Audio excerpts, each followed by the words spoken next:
Hyderabad మాదాపూర్లోని Medicover ఆసుపత్రి వైద్యులు సోమాలయకు చెందిన 17 ఏళ్ల బాలుడికి పునర్జన్మ ప్రసాదించారు.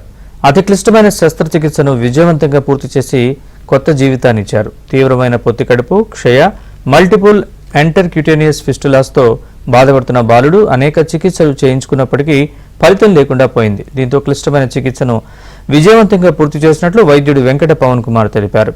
ఇది అత్యంత అరుదైన చికిత్సగా పేర్కొన్నారు.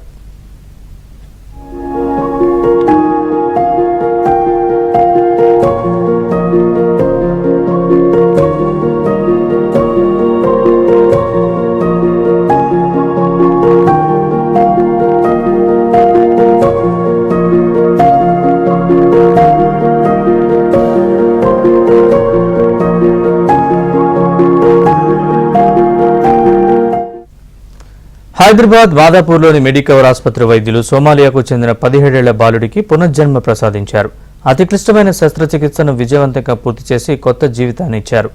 తీవ్రమైన పొత్తికడుపు, క్షయ, మల్టిపుల్ ఎంటర్క్యూటేనియస్ ఫిస్టులాస్తో బాధపడుతున్న బాలుడు అనేక చికిత్సలు చేయించుకున్నప్పటికీ ఫలితం లేకుండా పోయింది.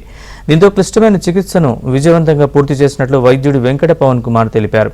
ఇది అత్యంత అరుదైన శస్త్రచికిత్సగా పేర్కొన్నారు.